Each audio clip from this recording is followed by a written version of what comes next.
With the Remove tool, you no longer need to entirely brush over an object to remove it. Instead, in Photoshop 2024, you can simply loop around an object. Photoshop will determine the distance to auto-connect the loop and fill it in, making the Remove tool more efficient and faster to use. My name is Jesus Ramirez. In this video, I will show you the top 7 new features in Adobe Photoshop 2024. Make sure you like and subscribe if you learned something new. When you go into Filter and choose Camera Raw, you will see a new panel called Lens Blur, which allows you to apply a realistic optical blur and bokeh to your photo by clicking on the Apply box. You can then use the Blur Amount slider to increase the blur, and choose the type of bokeh Photoshop applies by clicking on these options. And you can use the Boost slider to control the bokeh effect's intensity. By default, Photoshop automatically sets the focal range using AI-powered subject detection. This is what this icon indicates. But you can manually set the focal range by enabling this button and clicking or dragging over the photo. The focal range box adjusts the range of areas that are in focus. Make the box wider to have more areas in focus and make it thinner to blur more areas. The focal range box shows yellow to blue colors, indicating the near and far focal ranges. To see this representation over your image, click the Visualize Depth box.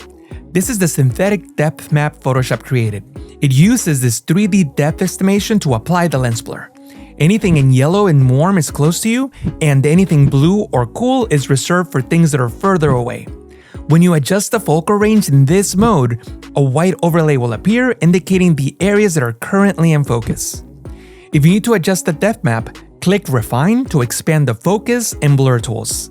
These brushes allow you to blur an area or bring them back into focus. So far, we looked at 2 new features in Photoshop 2024, that is version 25.0, but I wanted to share with you one feature available to you now in the Photoshop beta, which is currently version 25.2. You can install it from your Creator Cloud app under Beta Apps.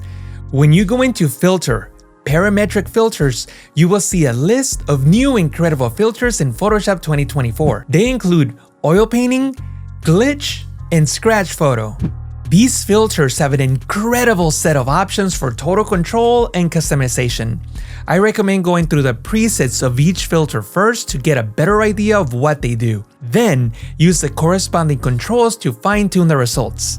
Once you apply a filter, Photoshop will duplicate the selected layer and apply the parametric filter as a smart filter. If there's already a parametric filter applied, then Photoshop will replace it with the newly selected one. But you can stack multiple parametric filters by holding the Alt key as you click on a filter. These parametric filters use similar technology to the Substance materials released last year in Photoshop 2023. When you go into Window, Materials, you will see the Substance materials in this panel.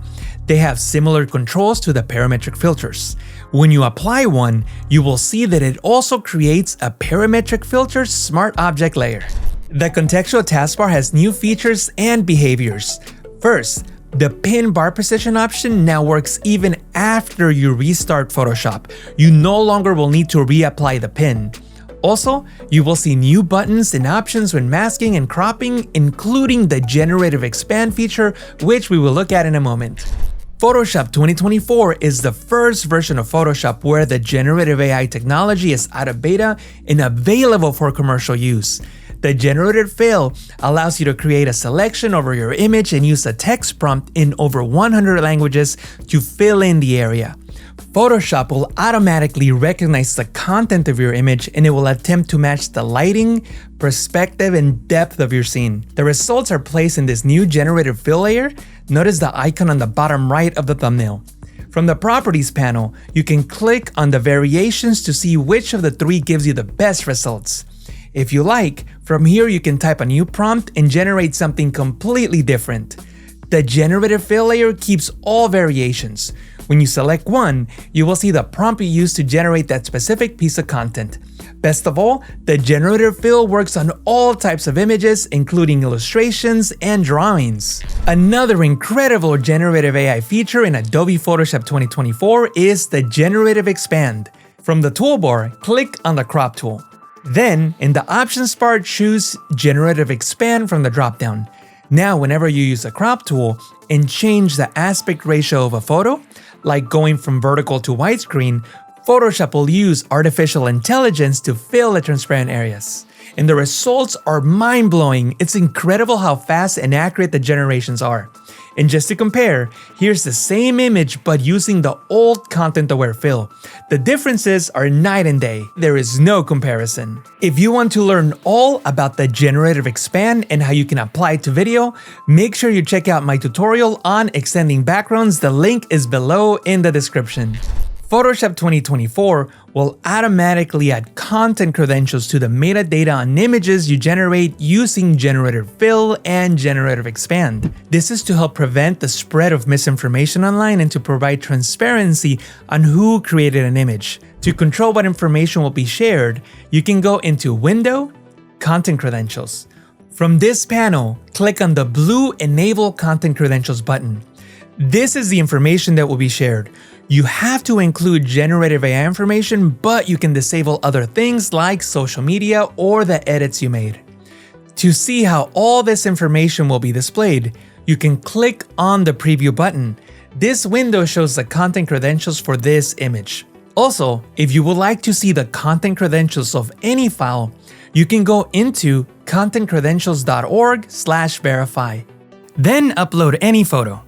On the right side, you will see all the content credential metadata this file contains. This next one is not a new Photoshop feature, but it's something you should definitely know. Generating content with AI models requires tremendous computational resources, which makes it impossible for Adobe or any other company to run Gen AI tech for free or without limitations. To help alleviate the computational resource issue, starting November 1st, 2023, Adobe will have a monthly allocation of credits that provide priority processing. In other words, you will get a number of monthly generated credits based on your subscription. For example, an all-app Creative Cloud subscription will receive 1,000 monthly credits that allow you to generate images without any limitations. The credits will be shared between all Adobe apps and services that utilize generative AI. When you run out of credits, the generative AI features will still work, but they will run slower. How much slower? I don't know. At the time of this recording, Adobe has not released that information. We'll just have to wait and see. However, they did mention that you can purchase additional priority generative credits through a new subscription plan starting at $4.99 for 100 credits. I have been keeping track of how much content I generate per month, and it's usually far below the 1,000 credits, so at least for me, this shouldn't be an issue. Let me know if you think you will need more than 1,000 credits per month, or if you don't mind the slower generations once you run out of credits.